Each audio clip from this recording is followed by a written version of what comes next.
Hello and welcome to Tight Lines. This is the time of year when so many anglers start rubbing their hands at the thought of their autumn fishing. None more so, I'm sure, than Lee Jackson, who joins me for the first time in a while, and I've got to say, I've missed him. Lee's not only a legendary carp angler, having held the British record and a World Championship title, but a top tackle dealer too. So we'll be talking mostly carp for the next hour. As well as all the chat and advice from here in the bothy, we'll be getting out on the bank with fellow carp angler Iain MacMillan, who shows off the effectiveness of his solid bag approach at Ladywood Lakes in West Yorkshire.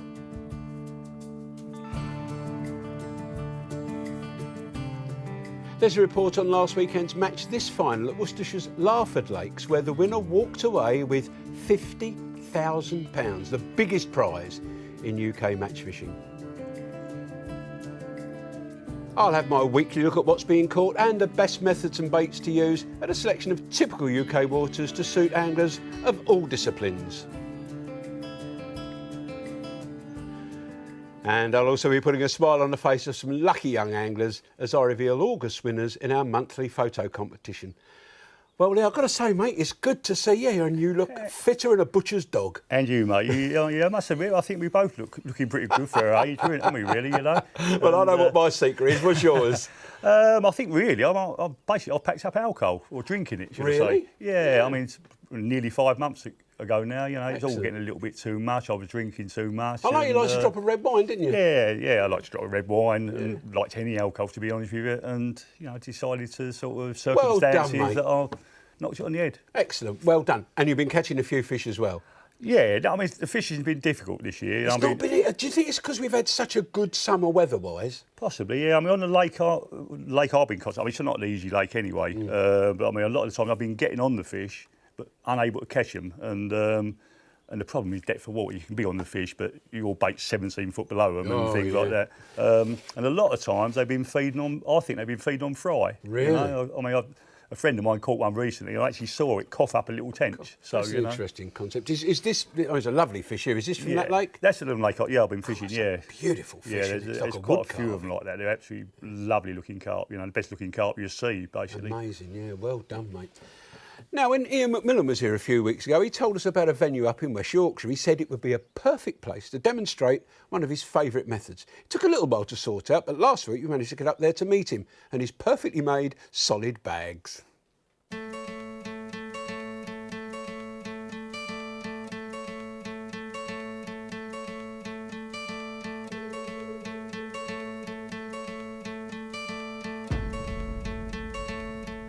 Good morning and welcome to a glorious late summer's morning up in Mirfield, which is in West Yorkshire. We're at a complex of lakes called Ladywood Lakes, and it's somewhere I've been meaning to come for quite a while, not just because it's done a 40-pound common, but some of the mirrors are beautiful old scaly carp, so well worth catching. We're going to look at the tactics applicable to this venue, which is solid bag fishing. The fish have been reared on small pellets, so the solid bag is perfect to nick a bite or two. We haven't caught nothing as yet. I got here late last night and I lost one straight away. So there's a few showing in the area, so hopefully we'll bag one live for the camera.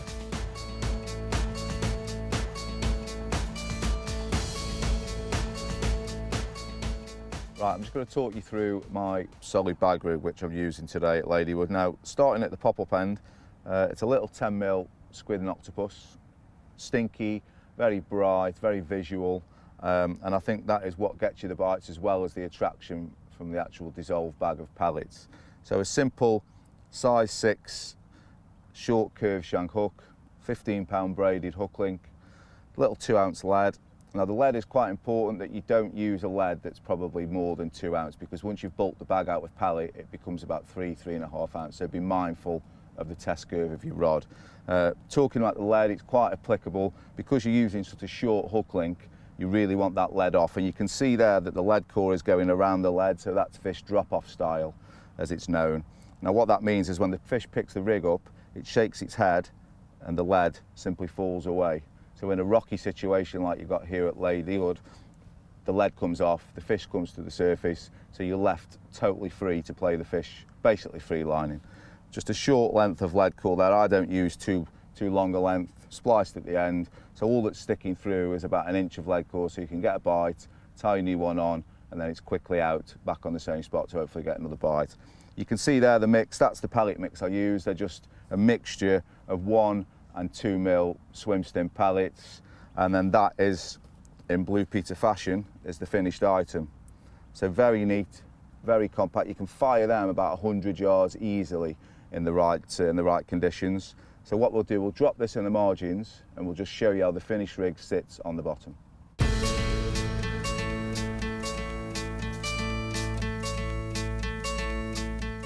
We're just going to drop the rig in now with the solid bag, and as you can see, the hook bait is not visible whatsoever, so you'll see how effective this rig is once it starts dissolving. So we'll just drop her in to a little clear spot in the edge. And you can see straight away that the PVA is starting to react with the water. Give it about 5 or 10 seconds and it's just about to start busting now. There you go. Bag's gone. So there you go. As you can see, everything is covered. The bag is dissolved, it's all busted open, everything is covered. The hook link, the hook, the lead, everything. So all that you've got sticking out of the top is the little pink pop-up, which is perfect for that one bite tactic. Everything disguised, attraction from the pellet, visual from the hook bait, perfection.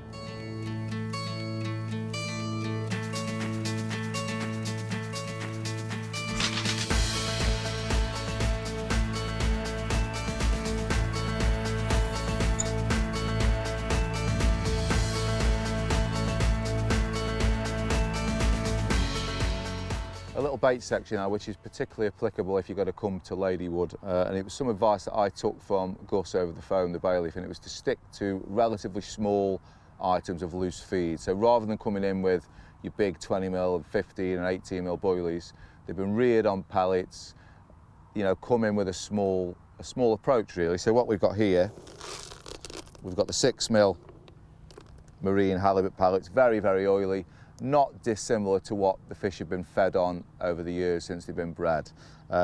Give loads of attraction off, really big slicks, so they're very visual as well. Once the fish get on these, they absolutely trough like you wouldn't believe. And the same with these little 10mm, the monster tiger nut. It's a brilliant, good all year round bait, but again, look at the size, perfect. And what the smaller items do, they keep the fish grubbing around in the swim for longer. So 6mm pellets, 10mm boilies, perfect approach to go with the solid bags here at Ladywood.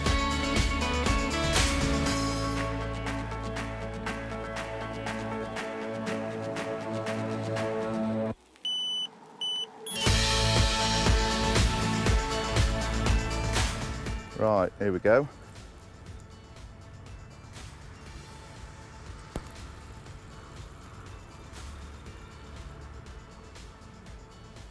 This rod has been out about 5 minutes.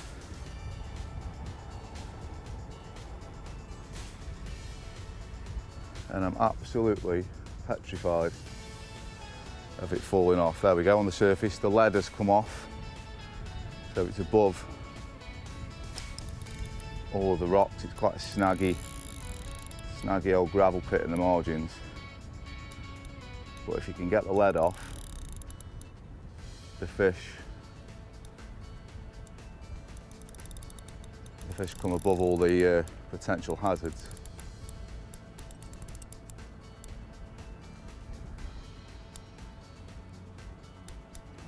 Finally got my foot in after nearly breaking my neck on the rocks. Shaking like you wouldn't believe. Oh, it's a pretty one. Here we go.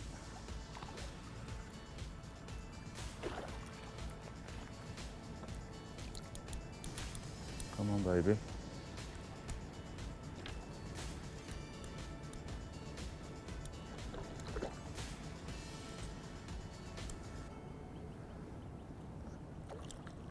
I've been moving this rod around all morning, really.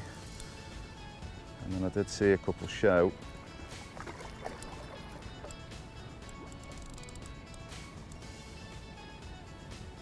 He's well hooked. Come on, come on. Yes! Got him. Pressure off.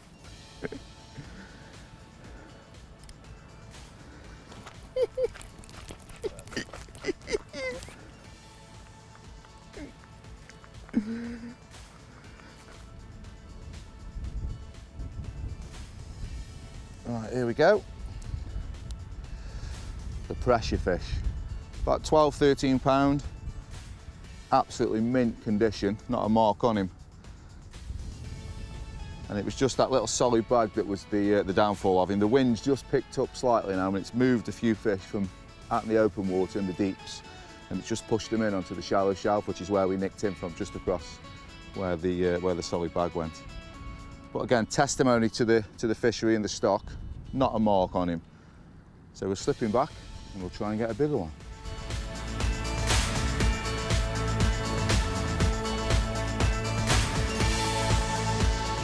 I think the main thing to take from today is not only the beautiful fish and the really nice surroundings up here in Yorkshire, but always listen to the bailiff. He put me on a spot where what produced a bite. I'm really, really amazed that the spot on the margin on the island hasn't produced, but there's still a bit of time yet. So keep your solid bags nice and tight, small baits, and I'm sure it will get you bites up here at Ladywood. So until next time, tight lines and take care.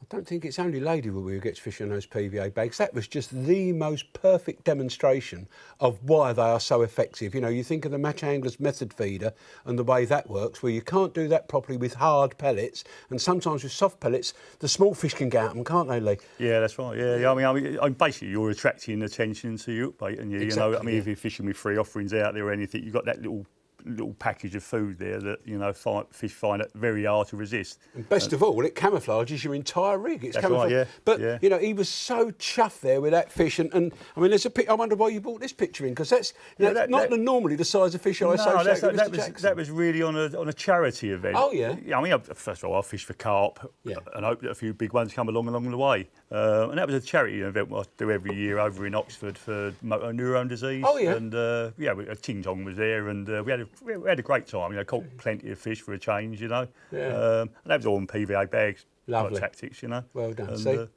Raised a lot of money for the cause. Well, that's brilliant, mate. Well done. Yeah, that's a very good cause as well. And it's lovely to know that, as I said there, it's not only Ladywood, PVA bags work almost everywhere.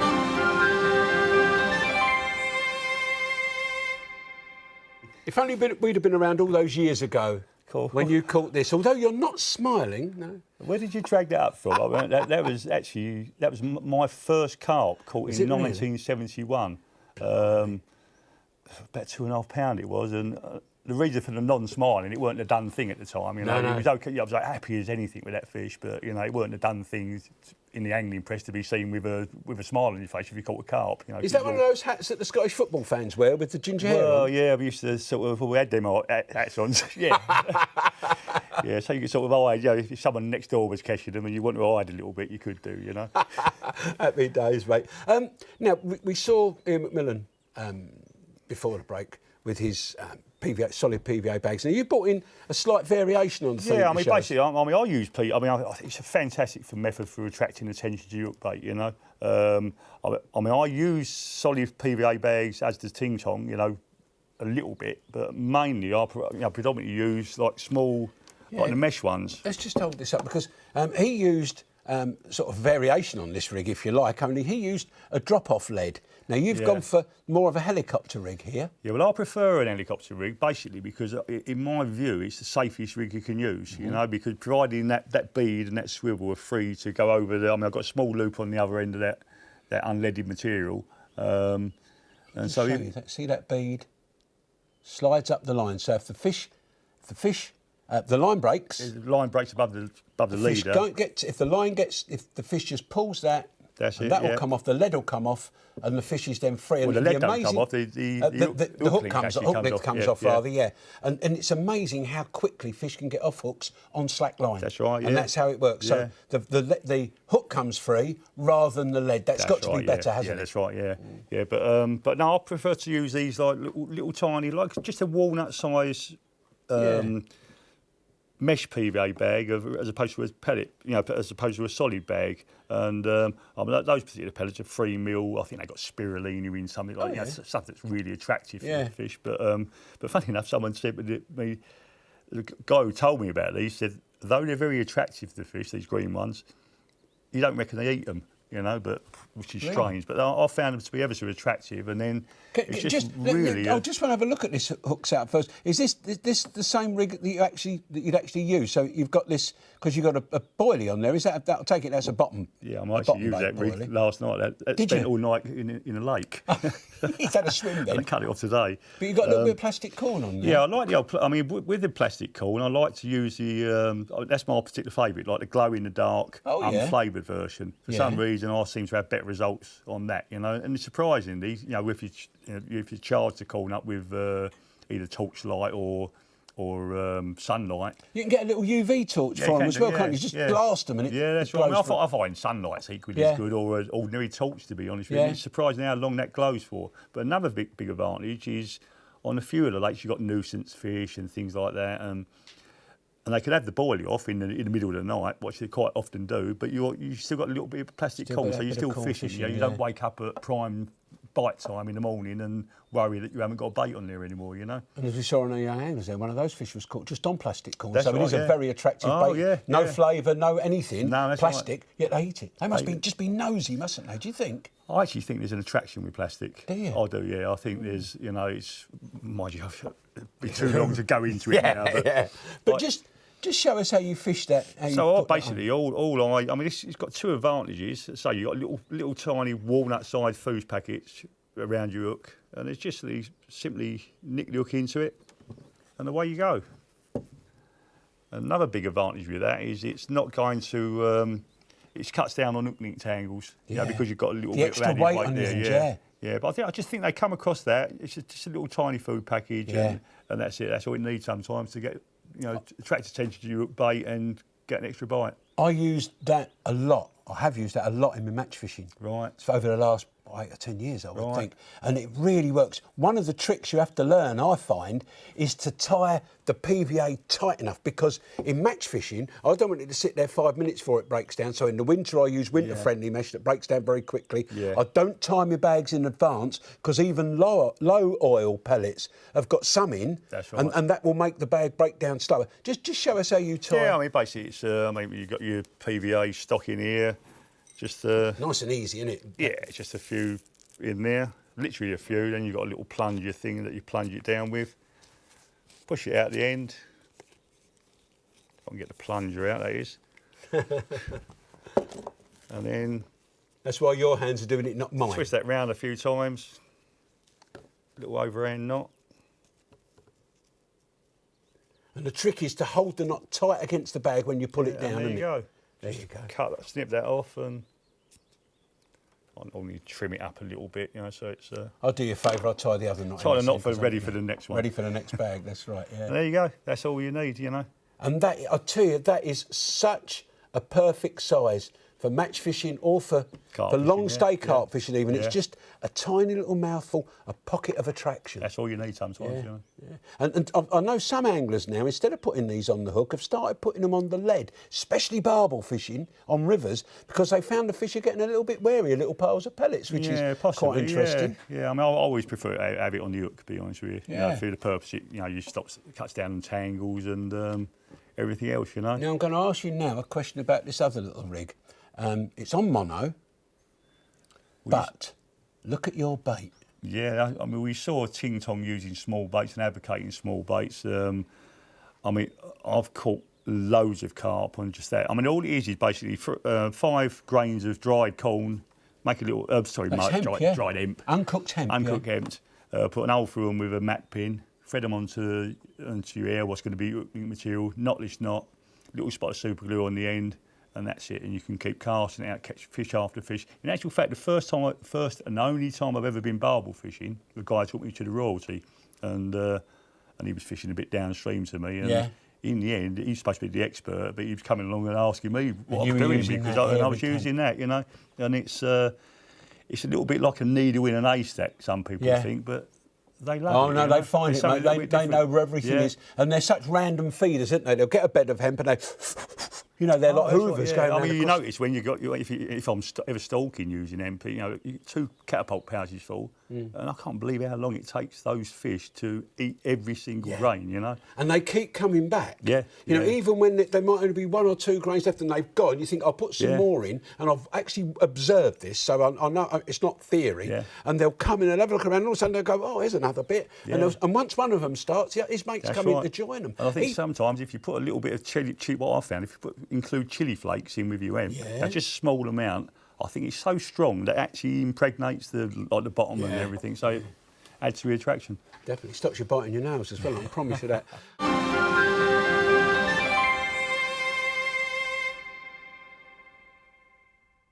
Now, a day ticket water this week, one that I know lots of Lee's customers go to, is Elphick's Lakes down at Horsemondon in Kent. It's a very prolific area of the country, is Horsemondon. I remember that's right. Furnace Pond, where John Shaler had the record perch on some just years down the ago. road. I mean, there's a lot of little ponds around that area. I mean, this venue in particular, there's a lot of different lakes on the complex. Some of them are very much specimen waters. Yeah. Very restricted numbers, I think no more than 5 rods on a lake. Others are more general, and you can have a day's fishing there, whatever you like. That's right. And for the carp, it's got to be boiled, isn't it? Yeah, really. I mean, having said that, I mean, in winter time, a friend of mine was doing ever so well last winter on maggots. Maggots are like the mesh PVA bags, like what we showed earlier. Yeah. And gave him some super catches. Do you do what? A lot of match anglers now are fishing maggots, but they're fishing dead maggots. They're freezing them. Put them in a bag. I mean, there's many ways to kill maggots. The best way I've found is to give them to fish and let them chew them, but that's another story. But if you put them in plastic bags, not too many, and flatten them, so you've got no depth to the bag. You put them in a ball like that. Those in the middle take a long, long time to even stop wriggling. So make the bag flat, tie it up, get the air out, tie it up, put them in shallow in the fridge, and they die, but they retain their colour. And I think that's the important part. So I think, having said that, in cold water, I don't bother. In winter time, cold I don't water, bother. they hit the water. Because to be honest, they freeze as soon as they hit the That's water. what I do, yeah. And but I'd agree. Yeah, I mean that's the best way of freeze them. For summer use or warmer water use. And but in the winter, I don't bother. I just use them when they're wiggling away. And, as soon as they hit that cold water, that's it. You know. See, you're really spoilt in areas of the country like Kent and Essex and even Surrey to a degree where I'm. But you're spoilt for choice in waters there. But across the country now, there are lots of waters that are producing these big fish. And the tactics seem to transfer, don't they? Yeah, it do. Yeah, I mean, it's unfortunate thing about having a lot of good waters in Kent and Essex is there's a lot more anglers as a result. So it's a lot more difficult to get a peaceful bit of fishing sometimes, But it's all good for the tackle trade, at the end of the day, and it's all good for the anglers, Can I ask you one question? Yeah. When you sell people buzzers, do you give them not fly buzzers? Bite alarm buzzers. Bite alarm buzzers. Do you tell them to switch them off when they're winding in and casting out? If not, can you do me a favour and please do so? Because I find it enormously annoying. So do I. I love them going off and seeing somebody's rod bent and being all happy and smiling. But when it's you look round, I look back, my float's gone under, I've missed it. Yeah, and all they're doing is adjusting. And there's nothing worse than a fellow who can't stop playing with them. Oh, mate.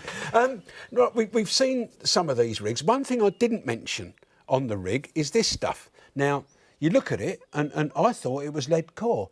But it isn't lead core, is it? No, that's right. Basically, it's the same sort of outer material as lead core. I mean, it's obviously a braided type material, but the very big advantage with that is that there's a lot of fisheries don't allow lead core. But I actually prefer this material anyway because it's ever to ever. It settles on the bottom, but because it's so supple, unlike lead core, it follow all the contours. Again, especially in winter when the lead hardens up. In the summer, it's all right, you can straighten it, but in the winter. Yeah, but no, I do like that stuff. I mean, it's. Myself in Chile was using. Well, I was. Sorry, Chile wasn't. But I was using that on the St Lawrence. So it's ever so abrasion resistant, showing that world. World all match the muscles because, and that stuff all the muscles and the rocks and everything, and that's brilliant. Oh, I nearly showed my picture of the shark again. No, mate, don't do that. But I'm interested in this fish because it's not you holding it, but it looks to me a proper corker. Yeah, I mean, to be honest, that's a lake very close to where I've been fishing this year, and I mean, it's rumoured. Well, I don't think it's rumours so much. It's rumoured to have some real big, or a couple of real big uncorked carp in it, and to me, that's that's something special. And that fish there was just over, caught recently by that guy Daniel Jagger, and it's a little bit over £20, but that carp's probably never ever been caught. And to me, though it's just over £20, it's worth a £50 known carp, you know. It So is I'm going to be doing a little bit on that, you know. It's incredible, really, Lee, isn't it? Because there are so many carp anglers. The lakes in Kent, how has it not been found? How have these fish managed to avoid capture? There's some great anglers in Kent. Yeah, but the problem is it's quite a big lake and there's probably only about 10 carp in it. So that's the difficulty, you know. That's what puts people off. Because at the end of the day, I mean, when you go onto lakes like that, you've got to have caught as many carp as you ever wanted to catch, you know, because you go on places like that, you might not ever get a bite again, you know. Oh, that sounds a bit like I'm match fishing at the moment. Never mind. Time's caught up with us for another week, I'm afraid. Please keep the emails and Young Angler photos coming in, and remember, you can follow what's going on here and on the website, of course, and on Twitter. Thanks for coming in, Lee. It really has been great to see you again, mate. I've enjoyed it a lot. Pleasure as per normal. Thanks, mate. Cheers, mate. Now, if you want more carp fishing tips and tactics, then tune into the new series of Thinking Tackle, which starts next Thursday at 7 o'clock on Sky Sports 3. And then, of course, we're back next Friday when I'll be talking fly fishing with the wonderful Peter Cockrell. That's next week's show at 6 o'clock, also on Sky Sports 3. I'll see you then. Good luck wherever you're fishing and whatever you're fishing for, especially on lakes with only 10 fish and tight lines. Cheers, mate. Cheers, mate. Well done. Lovely Thank stuff, you. mate.